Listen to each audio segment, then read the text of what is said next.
So good morning, everybody. Hope you all had a lovely and relaxing Eid break. I think on behalf of everybody here, I can say we're pretty excited to have this panel. It's, I think in where we're living right now, the pandemic that we're going through, everybody's really, they're feeling a lot of negativity right now, right? It's from increased loneliness, a lot of anxiety, a lot of worries. And I think for brands, being able to be a bit funny, being a bit lighthearted can go a really long way for the consumers. Oops. So I really am excited for this, and I'd like to introduce everybody before we go into the panel. So we have Nadim Ghrayeb, who's the General Manager of Marketing, PR, and Customer Experience at EMEA at INFINITI. Fabio Silveira, the General Manager at Havas Creative. And Joseph Noujaim, Executive Director of Digital Transformation at Fine Hygienic Holding. So before we start, I just want to ask the first question here. Because when you say lighthearted marketing, a lot of people use the terms humor, lightheartedness, very interchangeably. So I think it's important for us to set the tone of how do you define and differentiate between lightheartedness and humor? Oh, we're going straight into it. Yeah. Okay. I think it's, first of all, I think it really comes down to the brand itself, right? I think you can't just kind of jump into these areas just because you see fit or because you want to be a part of that conversation. For me, the difference between lightheartedness is not necessarily funny. It just could be kind of non-serious for me, but not necessarily joking. And so more humor would be what we saw from Heineken a few weeks ago with kind of like the Champions League, right? So don't drink and start a Super League, for example. That's more kind of humor for me, not so much lighthearted, because there's a bit more of a there's a bit more purpose behind it. Like they're trying to send a pretty strong message through it. So lighthearted is just a bit more subtle. It's a bit more not tongue-in-cheek, if you would call it. Sure. Yeah, I think as well, I fully agree, but I think it's on the ears of the person that is hearing it, right? It's a range. If you think of lighthearted to humorous, the intent is the same, is to create some kind of joy, but the reaction of the person will depend as well of their own experience, point of views on the subject, on the brands, etc. So it's, I think that the whole direction is the same. The way that it will impact the different people will depend as well, not only on the message, but also on the person that is hearing that message. Yeah, I believe humor is usually what the creative director come up with, and lighthearted is the result of having the CEO and legal and everybody go into the campaign before it goes live. So, yeah, I believe lighthearted is like the light version of what you really wanted in the beginning, which is humor. So, I definitely think so. I think the intent is quite similar. Where I find the difference to be is actually in the impact. So if you're trying to be funny, like which is humor, you're trying to get them to laugh, to chuckle at least. But when you're going for lightheartedness, you're shooting more a little bit for something like a bit of a smile, just a bit of joy. It's a lot lighter, right? Yeah, it's not serious, right? Definitely. The impact of the message is not, you're not trying to make a huge impact to the message. You're just trying to get people to smile a little bit and move on. There's nothing serious. There's no underlying tones behind it. There's no kind of. I'm trying to think of like something like lighthearted for me with what you would see with a lot of like FMCGs who try and break the kind of monotony of standard research to advertising. If you think of I'm sorry for the obscure references, but the Volkswagen The Force film from a couple of years ago, where you had a little kid dressed like Darth Vader trying to use the Force to move things around. Yeah. It inspires joy, right? You smile, it's cute, but it's not something that you're gonna laugh about, right? And I think even though it's a point of view from creative director to the dialed version that can come with legal and regulatory and everything, sometimes the intent is just to create joy, right? And to break the clutter and create something that will be reminded, because it's interesting, because in that moment it made you smile, and smile doesn't have to be a hard laugh. You don't have to be telling jokes, right? Breaking through the clutter, it's about doing something that will just not be noise, and to not be noise, you just have to talk to the person that you're doing. yeah, right. And again, I think we're gonna tap into this later on, but also it very much depends on the type of audience you're trying to tap. For example, if you go to kids, humor might be more attractive to them than lighthearted. When you go to adults, lighthearted will look much more smart. So also you can interchange humor and lighthearted depending on the audience that you are trying to tap. So there is a difference between the two, and it also depends on the audience that you are trying to tap. I mean, lighthearted for kids might not maybe resonate. I don't know if you have kids, but if you watch their YouTubes, it's mostly humor. But if you see what brands are targeting you, it's mostly lighthearted. So you feel that the targeting differs, and that's why there are places where you can do this, and other places where you can do that. And very with true. target, I believe also category, right? And that one reflects the other, because some categories are more likely to speak to some specific targets. Quick service restaurants, if you go to campaigns for Burger King, McDonald's, Hardee's, whichever, most of them allow themselves to talk in a more humoristic way. If you go to other categories, like auto, even if you We're you're not trying, funny. not you don't have to be, No. but you can be lighthearted, right? Yeah, So no, it's- but and I think that's what like. Lighthearted is a way more serious brands try to be a bit humorous, Yeah. right? Interesting. You know, not every brand has humor in their DNA, right? Exactly. So you can't force kind of that topic because it doesn't feel genuine at the end of the day, and you can't be deft on as a brand as well. You can't just say, you can't wake up one day, you know, like you always have that one friend who tries to crack a joke and you're like, stop. You know, like you can't, if you're a brand that doesn't have humor in your brand DNA, it doesn't have humor in kind of your brand tone and the way you go, that's when you kind of go to the lighthearted. It's your escape from trying to continue doing the same thing over and over, for me, in my perspective. And that's where you see some auto brands. I mean, some auto brands have developed their tone on a more humorous. If you look at the younger, you know, the minis, the VWs, yeah, these are more, they have that, but the more premium you go up, you don't have that kind of tongue-in-cheek humor. And so you have, when you want to make people smile, you know, and lighthearted is not funny. True. It's the, you know, the mother covering her son in the car seat in the back with the soft music. That's our lighthearted version. but Mini is a good example of Yeah. how car communication can be Yeah. at some point. Yeah, but it's been kind of integrated into the And because Yeah. they have that in their DNA. Yeah, Right? The car, pretty much by definition, is something that is supposed Yeah. to be fun. I think their core identity is actually fun. Yeah. I think that works, and I think, to your point, I think it's a safer territory to use lighthearted, you know, kind of marketing more than humor, because you're asking a lot less of people, right? You're not asking them to laugh or, you know, roll over on that. You just want to smile on their face. So you're asking a lot less. And I'm not going to say you can't mess it up, but I think there's definitely a lot more wiggle room, a lot more breathing space for you to play. That's why I think people tend to play in that territory more than humor. And obviously we'll get to it in the next question, but there's way more things to consider when you want to actually use humor.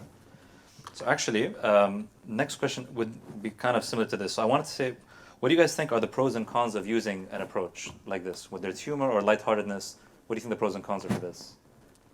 Well, I think the pro is the cut through the clutter, right? It's just make something that will not be, well, just forgotten or just be more noise in terms of communication, which is very easy to also create, right? We tend to think of what we do as something that is very important, and for us it is, but for most of the people that are just watching the communication that we create, we are creating pieces that will not be on their minds for way too long. So if you manage to create a communication that resonates in different levels, that cuts through the clutter and that touches those people, be by an emotional approach or by a lighthearted, humoristic or whichever, that's something that will be with them for longer, that will help you to build your brand, to if that's true to your DNA, to communicate your DNA, your purpose, and your meaning as a brand. And so that's the pro.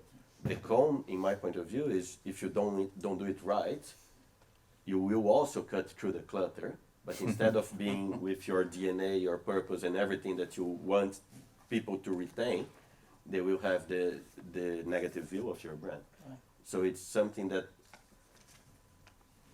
there is a risk, right? If you're creating a message that will resonate, you have to be sure that that message is the right one for the brand that you are taking care of. True. One of the things actually I thought of when you look at one of the pros of humor, especially when brands are trying to incite behavioral change, they want people to change or something. I think humor is one of those effective ways to do that without being preachy, without being this sort of self-righteous brand. Because humor is sort of what I call the path of least resistance. Because people they're entertained, whether they're laughing or not, they're entertained, and usually that makes them more receptive to whatever you're trying to tell them, right? Recently, we actually, for Nescafe, we actually had a 3-in-1 new positioning. And one of the insights we actually wanted to build on was that, surprising to most people actually, millennials and Gen Z spend way too much time on their phones, right? So because of that, they're very disengaged and not really focused on what's happening around them. And what we wanted them to do is to be a bit more attentive to what's happening around them. So instead of being preachy and saying, guys, focus up, don't miss out on these moments, we actually took a humorous approach to this. We actually said, we started creating these really dramatized scenarios where everybody was like doing really cool, when you miss the punchline because you're not focused. We did those sort of scenarios where everybody was having so much fun, and then you'd look at your phone and see you missed out on everything. So we want to show them that you're actually missing out on moments because of what you're doing. So I think this is definitely one of the things that humor has that advantage of compared to other brands. And I like what you're saying, Fabio. Actually, one of the biggest cons for me is, missing the mark on humor. So if you're trying to be funny, it's great, but if you miss on that, that can really go bad. We talked about the last time that we've discussed it, of some of the classic cases of missing the mark, right? Burger King Global, for the International Women's Day this year, tweeted a woman's places in the kitchen, and then they played around thinking of this as a joke and making, oh no, it's in the kitchen and in the offices, but the main message, which intended to cut through the clutter and start a conversation, was taken as very negative, and it became a huge issue with a huge backlash. Volkswagen, like the rebranding of Volkswagen as an April 1st joke, is now being investigated by the SEC as manipulation of the stock value of the brand, and that's something that became a problem for the brand as well. And these are just two cases from the backlash on the brand essence, on the case of Burger King, on an actual investigation on stock market fraud because of an April 1st joke. And there are many of these other points. Yeah, I have to say also that there are many pros we can talk. I can tell you about the cons, and usually the cons are something that you don't even think about. I mean, no matter how much you vet a campaign and you try it and you test it and you launch it, we deal with toilet papers, so we have to be funny. There's no way to be. So we always have fun campaigns, and sometimes the problem that we face is the cultural difference. So no matter how right and how much you think about the campaign, and when you launch it, sometimes you have a negative comment, and that will drag and will really. I mean, it will backlash very, very fast on your campaign. That's today the campaigns are live and in real time. So what we are learning is that whatever, if it's humorous or not humorous, whenever you launch a campaign, you have to be ready in real time. If something happens, you have already a plan on how to reply and how to get back and how to turn this thing positively. Well, now what we noted is that the humorous campaign are the ones that have the most, engagement and problems. The other campaigns usually, sometimes you have a backlash. It might come after a week or so. But when it's a humorous, it's instantaneous. I mean, it goes viral, and really you cannot really stop on all the channels. The whole virality of it. So I think, the cons is that the impact of your campaign is immediate, and you have to reply, and you have to be ready to reply for the unknown. So you don't even know what to expect from people. So I think this is the biggest con of humorous. But at the same time, the pros are, if it goes well, then it goes viral, and then. The feedback is much more interesting. So I think you should know, right? I mean, if you're a creative director or a client who's trying to break through the clutter and you want to do something impactful, I think you need to understand the risks that come with it, right? And you need to be also very objective from the beginning and kind of not be tone deaf and not assume that, sometimes creative directors, sometimes clients, they convince themselves in their mind, and probably in the case of Burger King, right? The joke sounded better in his head. Yeah. The campaign played out better in his head, and I think that's where you need to kind of, take that step back and play the devil's advocate and kind of look at the different scenarios and to what Joseph is saying. I mean, I agree, right? We have the tools today to also kind of measure in real time and make the adjustments, but the problem is that, we're also going through this period of cancel culture, right? And so, consumers are not as forgiving as they were maybe 5 years ago, where they were kind of, you know, they didn't like an ad or they didn't like a joke, they would just kind of go, "Psh, okay, move on to the next one. Today, you know, they take offense to it and then they kind of go after Sure. it. And we saw that with Burger King, right? I mean, overnight, they were just bombarded. Their tweets were True. destroyed, and within 24 hours, they had to put out a public apology for it, you know? So I think I think also, if you're that kind of a marketing person or an agency that want to take these risks, you need to understand them, right? And you need to not be kind of, again, tone deaf to the scenario. Because the pros are, if you do it right, you know, you have marketing managers and creative directors talking about you at Effie's. True.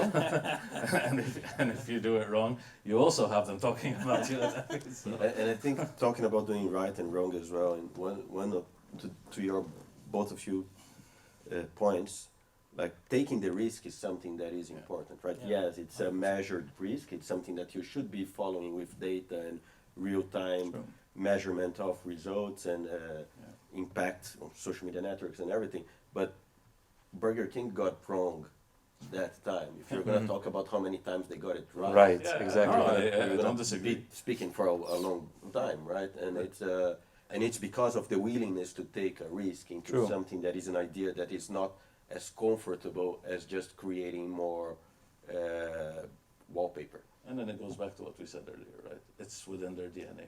Yeah. It's always expected every time now from Burger King. It's always expected from Heineken. It's always expected from specific brands that when they're going to put something out, True. they're going to test the market. And they're going to have this split down the middle where you have half the consumers loving it and the other half probably not even understanding it. You know, but I think one of the things, you know, everyone's been alluding to it, is like getting the timing right. You know, if you want to be funny, try to get the timing right and make sure you understand what people are feeling in that time period. Like there was an example I saw in the UK actually, by Revolut. So it's this like virtual bank, and they did something for Valentine's Day. And they had these out-of-home banners, and they were saying something like, you know, for the 12,000 roses that you ordered for yourself, you okay, hun? And they did this for food. They did this for, essentially they're picking fun at people who are single at that time. And I think out of Valentine's Day, if you were outside that moment, people would have laughed at it. They would have been very light about it. But in that time period, you know, people are maybe a bit lonely. They're feeling a bit more insecure. And you know, when people are feeling insecure on a specific subject, you're less likely to receive it very well, right? So being aware of what people are feeling in that time period, whether like in COVID, you have to also understand what people are going through at this time. So you have to be empathetic to that sort of reality that they're feeling, you know? So it's, I think for me, honestly, if I had to say for me, timing is one of the most important things, if not the most important things, honestly. But even beyond advertising, right? If you're Ah. a stand-up artist, timing is everything. Like When you hit the punchline. Yeah, but COVID also showed us, you know, I mean, that was a very difficult period for a lot of people. Not everyone. And it was interesting because how you see kind of brands respond to it, right? How they went to market and which brands looked more natural in kind of their discussions and which brands looked like they forced it. You know, the marketing director woke up and said, I want to be a part of that conversation. And I think this is where you need to kind of either have an agency, have a team that says to you, we have no place there. Yeah. And it's okay, you know, like it's okay, you don't have to kind of participate in every single occasion. You don't lose out. If it doesn't fit kind of where you're going as a brand. Sure, I don't think you lose out if you don't capture what the trend is, if it's not relevant to you. It's better to miss out than to force fit something and everyone goes like, what are you doing? Now I wanted to give a chance to actually ask you guys a question. Have you guys come across any ads that you thought was trying to be funny but actually wasn't funny? We can use regional or global cases here. Anyone? Not all at once. Yeah, please. I'm not going to assume you've seen only funny ads because... I can't remember the name of the brand or the ad, but yeah, I mean, there are lots of ads that try to be funny, and that's why you don't remember them. You don't even capture, they don't even capture your attention. You don't retain them because you just want to forget actually what So yeah, sure, there are lots of, but going back to the example that you gave about Mini, the reason why they always spot it right is like they really know their consumer very, very well. So this is, I think, what is very important, and that's why they nail it every time there is any piece of content that they put out there, be it it's a film or anything online, and this is what a lot of, especially when it comes to the automotive, a lot of brands lack that. So it's just like sometimes it feels like it's a one size fits all. So True. I like how I go there. You get singled out a lot for this. We'll try harder. I'm not No, but I agree with you. I think it's if you look during COVID, a lot of the messaging that came out from the automotive all had very much similar underlying tones. We'll see you in 12 months, and we'll get back on the road together, and our journey hasn't ended today. And I get it, and I think it's looking at the moment, what is necessary for the business, right? What's necessary for the consumer, and then how do we start to translate these messages, and how do we? But yeah, it's we're all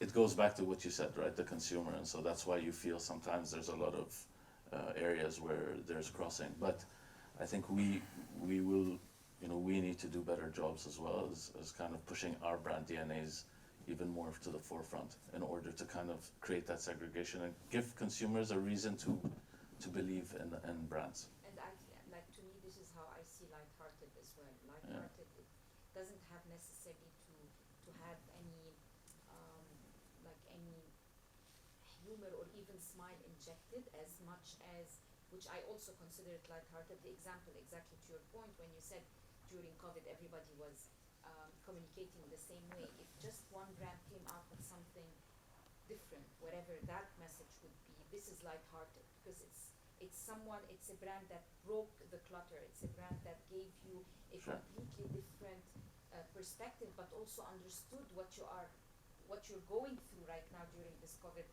pandemic, and you're not able to turn on your car, maybe just going around the parking lot or doing, you know what I mean? This is lighthearted for me.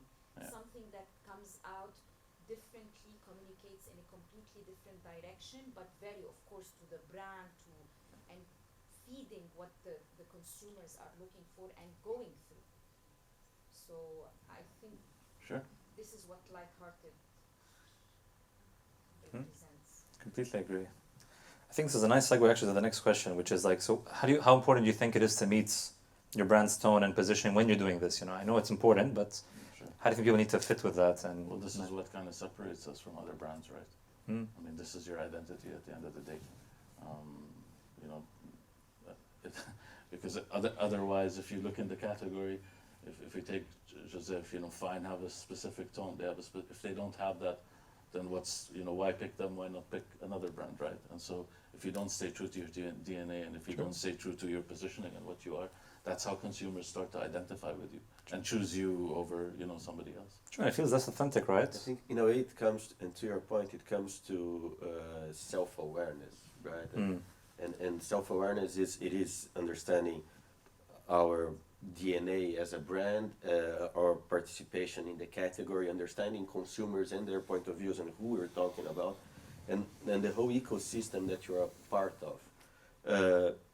One thing that we do as a global study, as an agency, is a study on the meaningfulness of different brands. And we have done that for 10 years, 400,000 interviews, a number of different categories and brands, etc. But one of the interesting, consistent data points that have been coming throughout the years is that, and it varies according to market or region, but it's usually above 70%. If 70% of the brands existing in the world disappear, in this region is 75, disappear from today to tomorrow, people wouldn't notice because they don't even see those brands, right? And that's some categories, they will have a higher number of brands that are noticeable, and some others no. But the point is, what people actually notice is the meaning that the brands represent. True. And if you have a clear meaning to what you are, and that is again self-awareness, understanding your brand DNA, your purpose, what the meaning means to your target, then you can actually make yourself be part of that specific target cultures and references. So that's I forgot the question actually. but that's the point and the reason why having something that is true to the DNA and to what the brand is, that's a relevance of it. And consumers have changed. True. Like consumers expect, I mean, equity of the past only helps with recall today, but it doesn't necessarily mean that there's consideration. True. And I think that's super critical because, I mean, if I look in automotive, you know, we have to re-establish ourselves. Even the big players, you know, the bigger brands or whatever, where you automatically assume, without giving away my age, in my generation there was like, you know, a few brands where these were the ones you wanted to buy. These were the ones you aspired to buy. They were in your father's parking. They were the ones that symbolized specific things. But today, when I look at my nephews, right, we have to, even that brand needs to do that exercise again. It needs to reestablish that connection. And that's why it's critical that you understand, first of all, as a marketing, you know, team, what your DNA is. And then your creative team understand what the best way to connect that DNA with that consumer is. Because we don't take it for granted anymore. True. Consumers today want to know who you are, what you stand for, why should I pick you? There's so much selection today. I've been in automotive for 18 years, and the consideration set in the last 18 years has just kind of grown. In the beginning, Germans, Americans, then the Koreans, then the Chinese, then what's next? Then, you know, it's the consumers are spoiled for choice, and so we need to really start to kind of you know, be more aware of who we are and be consistent in the way we talk to them. And I think giving the number, there's so many different touch points now, you know, like 10 years ago, you had a handful of touch points you could reach people. Now there's, you see a new platform coming up and everyone's going to be on it. And you need to be in line, because if you're saying something on one channel and then you see something different on the other channel, even if it's, whether it's humor or not humor, you know, people are going to pick up on that and they're going to find you not authentic. And I think in this day and age, authenticity is the biggest demand now for people. It's the currency that everybody wants from consumers, you know? Yeah, I like to tap into that when it comes to the channels and when it comes to, now I'm talking here more FMCG, when you're talking really mass products. It's becoming harder and harder because the discrepancy between the generation is staggering. I mean, especially after COVID, you have a generation that is fully online and very, very well aware of stuff. I'm gonna give you simple examples. For example, let's say we go to a restaurant.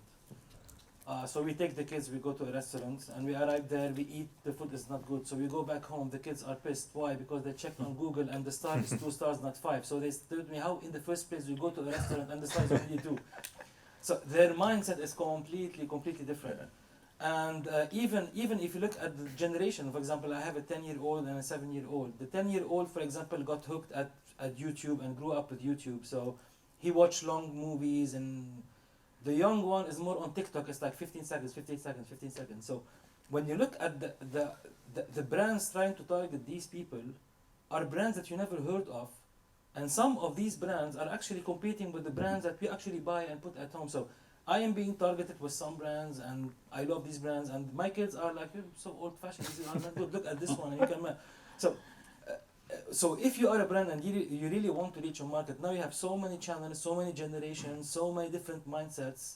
I think this is something that we're gonna realize more and more going forward. That's getting harder and harder to really, or you have to be more niche now. So if you have to really stop thinking about, I mean, not stop thinking, but rethink about how to target the different, and you have the cultures. And one thing also I'm noticing that the young generation is becoming more of have a global mindset rather than local. We are more locals, you know. For example, you like the Arabic stuff, you like the regional stuff. The kids, they don't even know where the product is from. If they like it, they like it. And usually you see that the same kids like the same products, wherever this product is coming from. Whenever they want to buy something, they go on Amazon.com. They don't even check AE. They go .com directly because they're gonna find it there. So you have really a generation coming with a complete new mindset. And in their opinion, this is the right thing. They don't even know what we know. For them, this is the norm. True. And they try also to disrupt this norm. So for them, we are really on different. So I think as a brand, going back to the point, is that if you want to reach your audience, the channel and there's a new generation that you want to target, and this is completely different, in my opinion. It's a new field, and we have to experiment more and understand more. Yeah. Channel thinking is becoming a lot more complex. True. I was talking to my media agency actually yesterday. I was talking to someone, and we were saying how, for those of you in the 90s and the 2000s, we only had newspapers, right? So we were saying how the YouTube masthead has become the full-page color in a newspaper. Like, and 7 years ago, it was like the most important thing on your media plan, and today, it's literally become like a full page color. Like it's lost. It's starting to, it's not as critical as it was before. True. Right. So yeah, it's different, and to Joe's point, right? The younger customers, they look at advertising or they look at brands, and they're more interested in what that brand can do for them, and less interested about the backdrop that it's shot in the ad. So for them it doesn't make a difference. The Burj, Dubai, local Arab models, they don't see these things. For them, it's very neutral. I think that makes it a lot more complicated, honest, and especially when you're trying to be funny, you have all these different sort of considerations you need to now add in, different touch points, the way they're thinking, where you want to say it. And I think we all seem to be in favor of humor. I'm guessing that we're all okay with that. But I think, I just want to get everyone's point of view. Do you think there's nuances to using different platforms for different audiences, or even managing the different times of when you want to communicate this? What do you guys think of that? Yeah, I think the different platforms give you opportunities to you can't anymore do a master campaign and then cut it down. Exactly. Right? Yeah. You can't just resize it. That doesn't work anymore. You can come up with an overarching theme, an overarching concept, but then the messaging by channel needs to be adjusted. You need to kind of take that main message and how does it look here? How does it look on YouTube versus on Snapchat versus on Twitter? Because different consumers they have a different relationship with that platform. True. It's not one size fits all anymore. And this is something super critical, which makes the jobs of agencies, makes the job of marketers a lot more harder, right? Because getting that message right, getting that and it creates a lot more work. But it's important because if you're not contextually relevant, you just you have that 1 second as they swipe.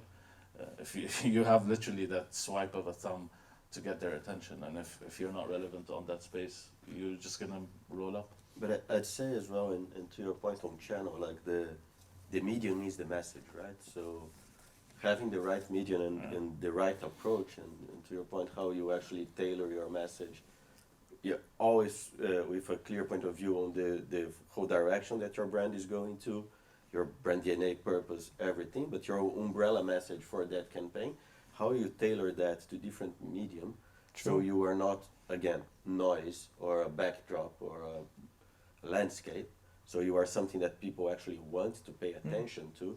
That's the hard part when it comes to creating content. And to the point, content is one of the solutions, be it humoristic, lighthearted, or whichever type of content you want to create something that people actually want to engage with, instead of you have to push that through media buy, is something that is also very important for us to do as marketeers and creative agencies and media agencies, etc. Because that's what's actually going to make you, and to the point in the beginning of the conversation, you to be not forgotten not to be spending money just to push your message down the throat of your potential consumers, right? I mean, I believe as we were talking, I'm gonna push it a little bit more, but each channel has a different audience, and the audience is a different kind of mindset. Now, I'm talking generally, but let's say if you go to Facebook now, for example, you have like 70 or 80% of a specific kind of audience is on Facebook. Then you go to Instagram, you have a complete different audience. And you go to TikTok, you have a different audience. Now we're going into gaming. Gaming is a complete different world where you have in-stream ads, and each one have a different thinking. Let's say, again, going back to FMCG, let's say you want to promote a new product, or you have a promotion. I mean, if you go on some channels for a specific audience and you say, buy one, get one free, they might get excited and go for it. But if you go to the young generation, these guys are mining cryptocurrency and tell them buy one, get one free. It's the least of his concern, But maybe this guy, you need to talk to him in a different way. Tell him, you know what, maybe you need to link it to what he's working on. Maybe give him some coins or those. So also as a brand, you have to make sure each channel that you go into, you have to understand it and see how to position your message in the mindset that they're in. True. So and I think to build on that, just to build on that, Because it's not just about the audience, and I think that's totally fair. But I think a lot of brands don't take a platform-first approach. In terms of what are the features of that platform. Like when you think Twitter, let's say you're thinking of humor now. Like Twitter, for example, has very limited characters. It's very text-driven, and it's a bit more serious compared to the other ones. They talk economics, politics, not pigeonholing it in one, but that's generally the way people use Twitter. Obviously, the type of humor you want to use there could be a bit wittier. It could be more script-based. When you think like platforms like TikTok, which are very snackable, they're very fast, they're very visually driven. The type of humor you want to use there is a little bit different, right? You might want to do something that's leveraging on the cool visual effects that TikTok has, And that's not to say you can't switch those, but the platform itself already lends itself to be optimized in a way to use the humor that way,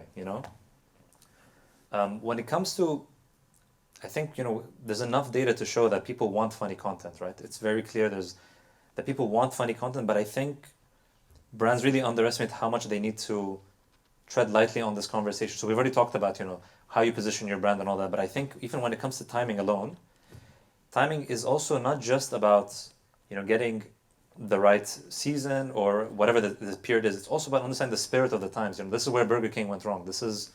We're in a time now where it's about female empowerment and empowering women. You need to nuance yourself with how you want to communicate this. When COVID kicked off recently, I saw an ad by Geico, and they shut down and they failed completely on this. They came up with a campaign called the Perfect High Five.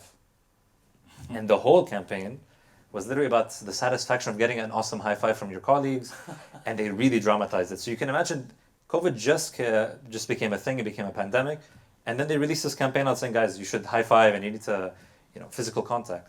And I mean, I'm sure most of us think we're experts on COVID, but I think the basics of COVID says, no physical contact, no hugs, no handshakes, and imagine you're the consumer, part of why timing is important is it becomes irrelevant to people. I'm being told I shouldn't hug, I shouldn't shake hands, and then here comes a campaign that tells me entirely of coming the perfect high five, Or the finger licking good. Yeah. which was also put off during COVID and just came back, right? So. That's bad timing. That's bad luck in a way, right? But definitely bad luck. The campaign has been in preparation and in process for a long time, and then pandemic. True. So you have to react, and going back, you have to measure. I don't. If you drop a high five campaign as COVID kicks in, I think you're kind of. Yeah, but you need to for look trouble. again, this is what goes back to, right? You need to look at kind of the opportunity cost. True. What did this cost Geico in terms of business? What did this cost Geico in terms of brand health points? What did this cost Geico in terms of everything? And sometimes, pulling a $1 million campaign offline and losing that is probably that's a better loss to take than the long term, because now Geico's in kind of damage control, right? True. I think for KFC it's probably even tougher because that's their slogan, right? that campaign was like the billboards with like just people licking their fingers. Oh man! So you had like that was in place and it was aired, I believe, and just after a couple of weeks after the pandemic hit, had to pull off, and now it's back, right? So it's just about waiting for the right time as well. And there were brands that got it right. For me, Jack Daniels in the States did an amazing job. True. Right? Like you don't have to see each other to share a drink. You can still share a drink off Zoom, right? So they played into the moment. They played into kind of what was happening at the time. Zoom, Teams, all of this was becoming kind of a normal part of our life. And actually, it was still early on where people maybe weren't considering, if I want to see Joseph on a Friday night and have a drink, let's get on a Zoom. We weren't thinking that way. We were only thinking work. And so they started to tap into kind of this new normal that we're living today. And it was lighthearted, right? It was, yeah. It wasn't funny. We didn't laugh, but it was lighthearted. It left you with the sense, once the ad was over, to call that friend and say, hey. True. I think Heineken did something similar, no? Everything that goes wrong when you're trying to have those calls over, it was... I think they did it in a funnier way. Yeah, they did it in a funnier way. But again, that goes back to, that's Heineken, right? So True, Heineken, exactly. They do these things. Even when they did those stunt activations for Champions League where, they would pick up that friend and they would drive him to the airport and then they would fly him and blindfold him. And then he'd open his eyes and find himself in the stadium with his best friends. They have this kind of catchy, so you expect this from them, right? Exactly. Actually, I wanted to do a bit of a stress test on this. So if you guys had to think of slapstick comedy, and imagine Ferrero Rocher does something and M&M's does something. Raise your hands if you think it makes more sense for M&M's does this. Now, who thinks it makes sense for Ferrero Rocher? Right? That's not to say they can do it, but I think to what everybody was trying to say is when you think of a specific type of comedy, Ferrero Rocher has positioned themselves in the market in a way that they're a bit more traditional, they're more premium, and it doesn't fit with the brand, right? Yeah. But you'd expect, and it's not even that it makes sense. You'd expect from M&M's to do something like this because, like what Heineken was doing, it just makes total sense to do that. But if you think Ferrero Rocher, like of the 90s copy of Ferrero Rocher, the party in the ambassador's home, right? I don't know this. It's, yeah, sorry for the, again, obscure reference. But it's That's something, okay, I get it. it's something that is so out of context that today it's funny. If you see True. that copy today, you're gonna think, oh, that's funny. True.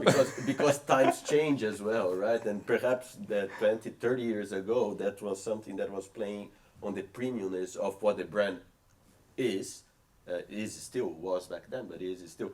But right now you see the Countess coming, and I forgot the name of the guy that brings the pyramid of Ferreros, and so that's a funny situation. It's fair. There's an ad on YouTube. I'm not going to say the brand, but it came out in Dubai in like 1978. I think when color TV first started, it was for a car brand, and you can find it on YouTube and in the same format, and it's just, but you can see when they did it, like this was how you position the car, and then when you see it now, you're just like, I can't even imagine, what would happen to that brand if it went out. But and we were watching it last night. I was showing it to a friend. I was like, "Have you seen this?" And it's crazy because when you break it down and you look at it from that time frame. But today it would probably be hilarious. That's a very good conversation. How perception changes with if you get any Axe Links ads, deodorant Axe from the 90s, and put in today's word, it's cancelled immediately. Yeah. Right? Because it was a perception over woman and man and woman relationship that today, in today's world, it doesn't make any sense. And not even from an advertising. I'm pretty sure consumers today don't say Yes, that. of course, but that's like advertising in a way reflects the world that we live in, right? Yeah. So if you go to the 90s and see that, and it was they were trying to be funny, right? But if you just bring that 25, 30 years, even I think that I have a study on that, and I think in the year 2000, 2005, that was still happening. So it's not 30 years ago, it's 10, 15 years ago. No, Axe was in the 2000s.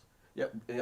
But I think, I don't know when the last one came, or when they changed it to Find Your Magic, and talking about it like man grooming and everything. That is fairly recent. I think True. that's 2013, 2014. So it's 10, 15 years ago. We were still trying to be funny with something that in today's world is cancel culture, right? Just doesn't make any sense. And thank God, but that's... True, and I think, there's so many different factors like what you're saying about for us to consider. And I think when anyone wants to run sort of a campaign, I think one of the biggest things, if you're going to take the risk now, right? You figured that you've factored all of these things in, the platform, all that. I still think people, when you launch something, you vetted it out and you made sure, I think to what Joseph was saying earlier, you really need to think about monitoring and adjusting everything you do once you launch this sort of campaign that's funny, And I think it's almost essential at this point, even no matter how much you think it through, no matter how much you vet it out, you need to monitor this thing. And I want to get your point of view, like, have you guys ever had to come across this? How did you monitor that? What do you think brands should do when it comes to monitoring and adjusting their communication? I think you need to set an acceptable amount of, first of all, you need to accept one thing. There's no campaign you're going to put out that's going to, 100% of the audience is going to love it, right? Sure. There's always somebody who has an opinion and it's going to be negative. Sure. I think as a brand, you just need to have kind of this acceptable, what's the acceptable amount of negativity before we need to start taking this seriously? And then what is that negativity? What is the message behind it, right? True. And I think that's, I've done it in my, in my past life. We've always put out campaigns where you'll always have people kind of bubbling up to the top, criticizing you.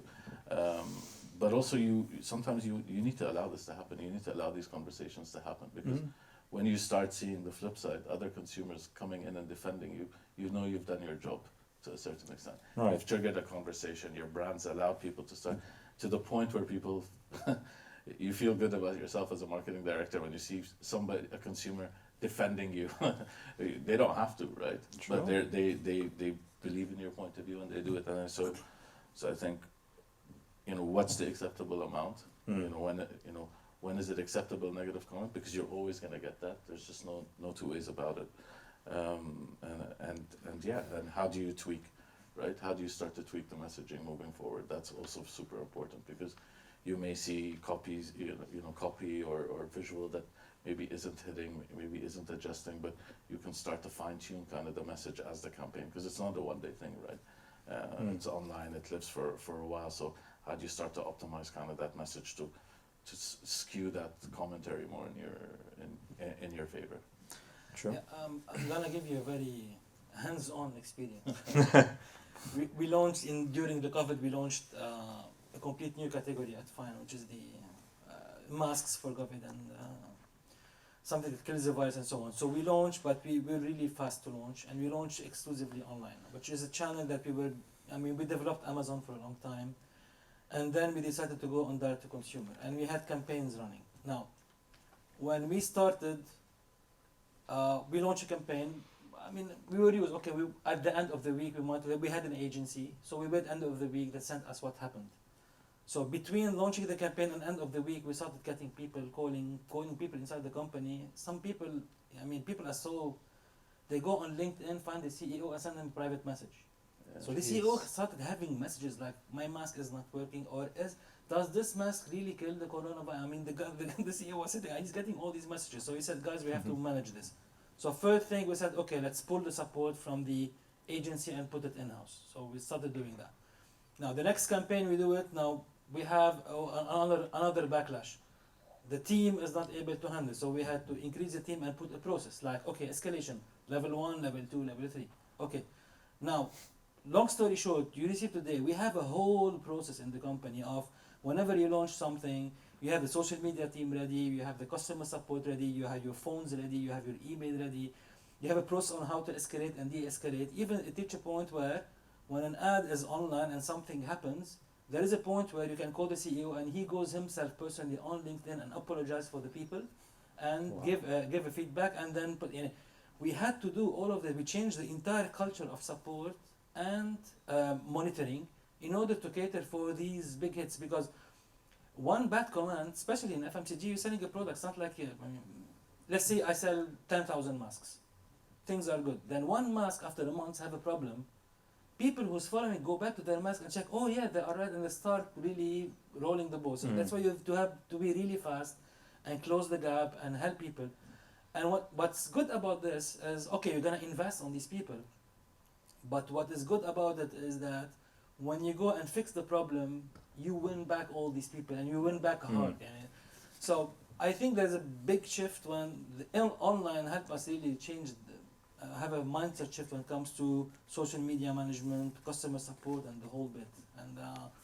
And that's a very big learning. So yeah, I feel that should be taken into consideration.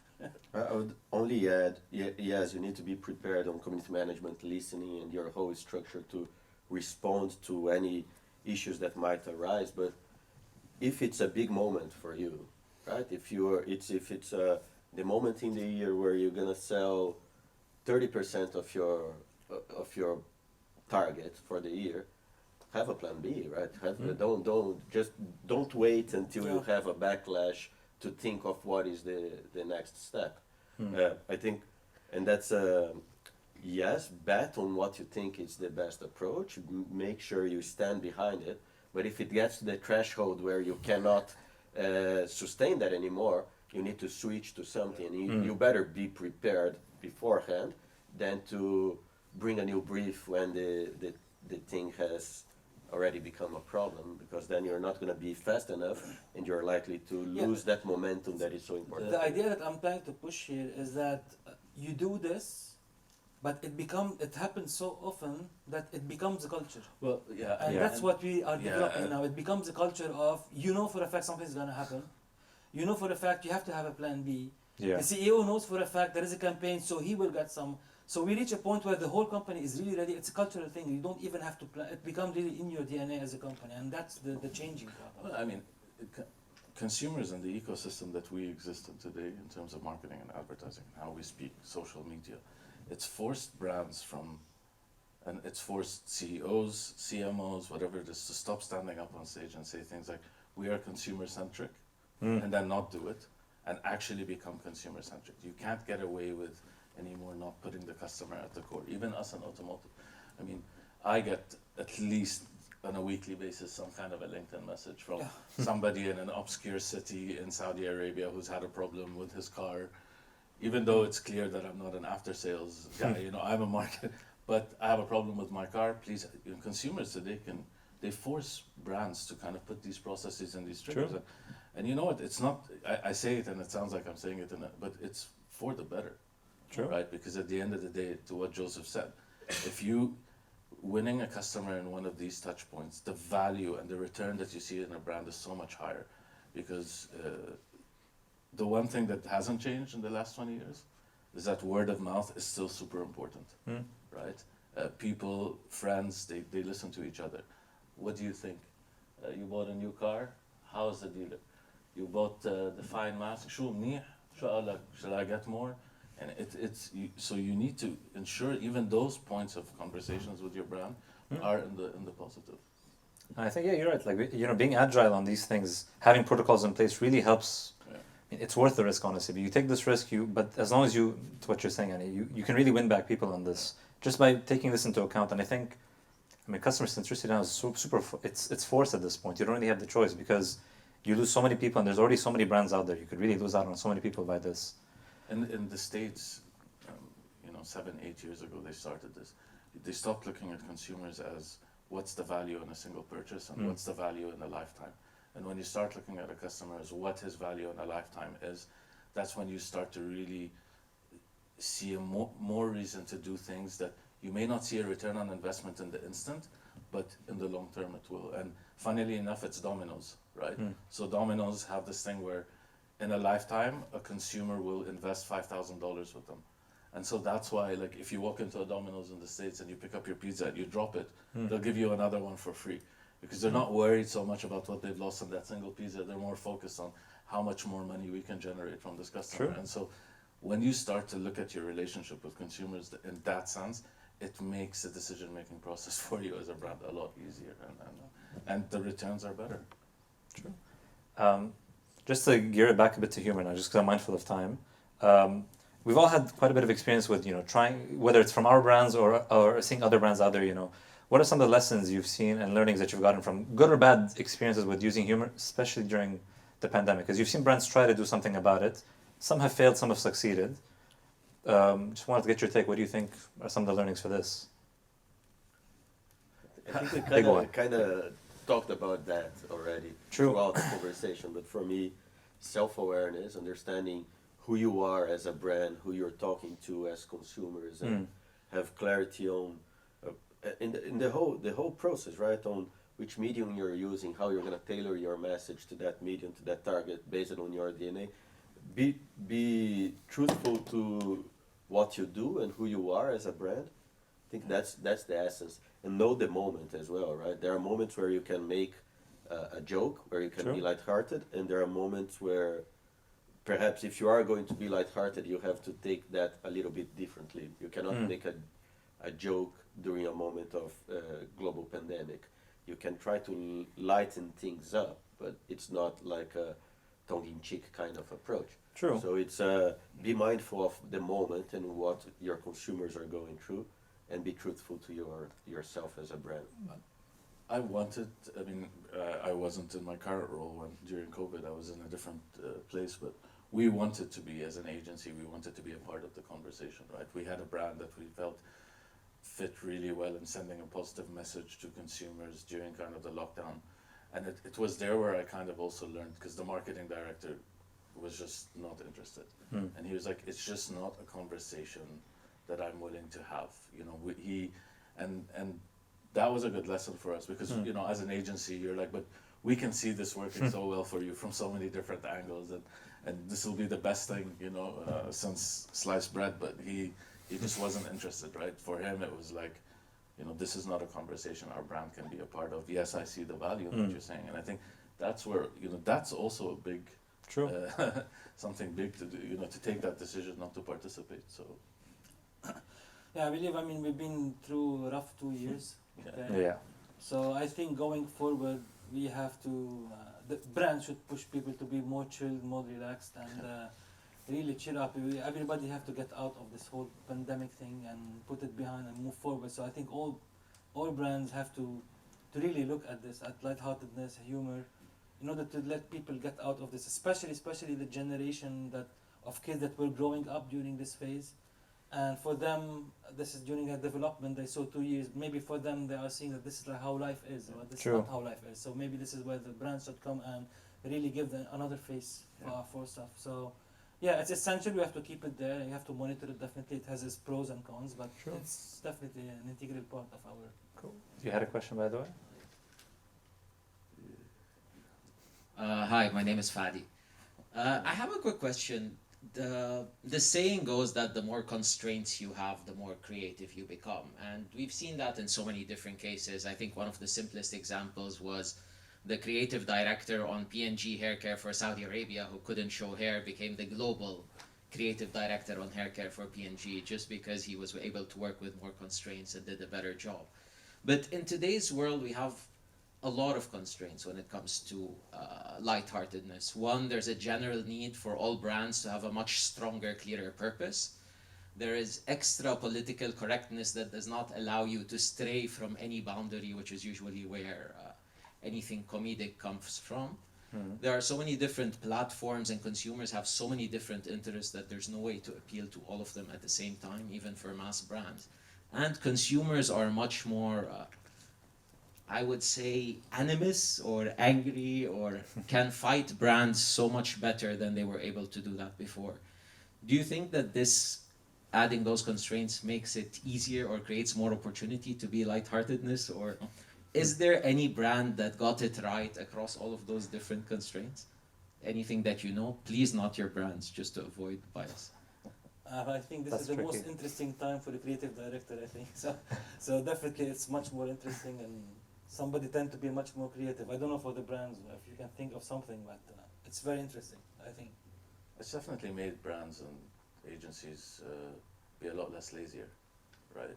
And be a lot more, we've always, at the heart of it, economic challenges, regardless what it is, at the heart of it all, consumers always force us to be more creative, right? The evolution of the consumer, his mindset, the way this is, I think, kind of the first stop at forcing brands to really look at how they do creative. And this is what we're talking about, right? In different times and different consumers, something would have been funny. Today it just doesn't make any sense. And so I think have all these barriers added a layer of complexity, of course, but I think at the heart of it, if you understand your customer and you understand your brand DNA and you really pick and choose the right time, it's even much more impactful when you get that message right. But yeah, I think it's made it harder, but I definitely think it's harder, but at the same time, when things tend to be harder, it's also when you succeed at it, you stand out a lot more, right? Because if everyone's doing it wrong, or the majority aren't being funny enough, or you do it right, because at the end, humor still is a powerful tool. Like whether it's a tougher time to be funny or not, humor still has a very vital role in building rapport, connecting people together, making people laugh. So when you do that right, I think the reward's much higher, and you'll definitely stand out from what other brands are doing. And because, like what you're saying, actually, one of the examples I thought of actually was by Burger King in South Africa. They had done something called the Lockdown Whopper, and it was super simple. It wasn't even complex. They didn't come up with anything new. All they did was they censored a bit of the Whopper, and they played into a very powerful insight that people in South Africa didn't have access to go to Burger King during the lockdown. So they created something very simple. They didn't even come up with a new shoot, but people loved it. They thought it was funny, and it was said, I think it was censored to reduce your cravings. It was funny. It was witty. It was 6 seconds. It wasn't anything crazy, but it was very effective to people because that's one way to communicate about what's happening now in a simple way. You don't have to get super complicated, because I think there's this, myth that everyone thinks you have to have this really complex, huge brief to make something really funny. Sometimes something very simple can be very elegant, I'm going to avoid using any of the brands that we've actually worked on, but... I think it was already answered, but just to Burger King. I think Burger King, and that's not it's not by chance that they are the brand of the year in all creative shows right now, right? I think it's the one show DNAD they are the current brand of the year for everything. You have the lockdown Whopper, you have the social distancing Whopper, you have campaigns from them that didn't happen only last year, but that happened through the last few years that just show their commitment with this type of creating something that goes beyond noise and creating something that is interesting for the brand. And only final point, I think the reason why they do that is because they do take the risk. They do take the risk of making a tweet that didn't make sense, or that we're using as a negative example. But for one negative example that we talked about, there are a number of success stories that actually made Burger King today to be one of the most creative brands in the world across the last couple of years. So True. Yeah. No, There was one example. I can't help. I'm gonna have to use the brand reference here. It can be biased, but honestly, recently Nescafe launched a new packaging launch, and it was, for me, it was a very bold, to me it was a bit risky because it was very out there. And what they did was they were sort of poking fun at what big tech firms do. You know, when they have these annual keynotes, they do this like huge event out of something where the product's pretty much the same thing. So we did something very similar, and it was poking fun at tech companies, you know, and it was bold.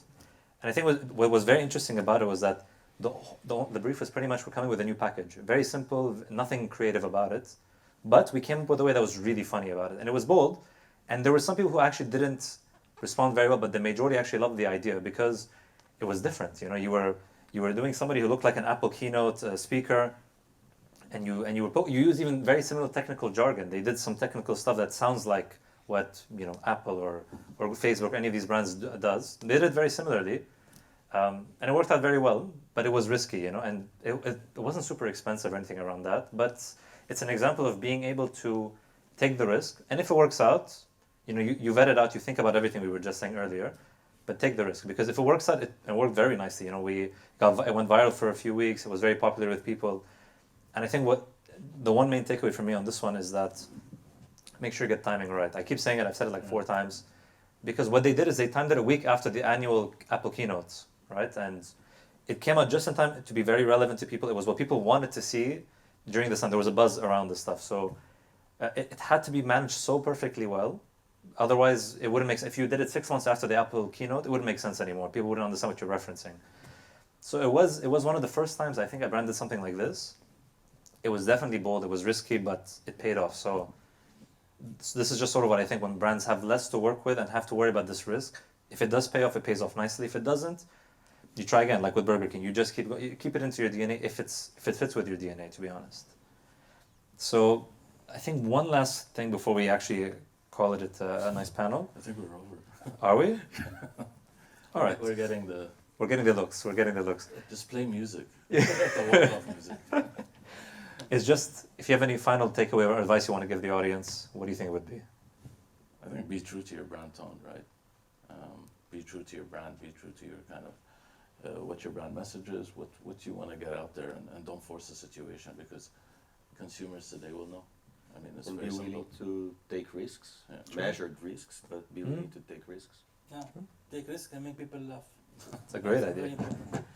Yeah, and if you want to go humor or lightheartedness, just make sure you think it through. I think there's so many variables. Just make sure you think it through and take the leap if it does work out and it fits right nicely with what everyone was just saying right now. So I think that sums up everything we've had. We're a bit late on time. So thank you for joining us, guys. Thank you.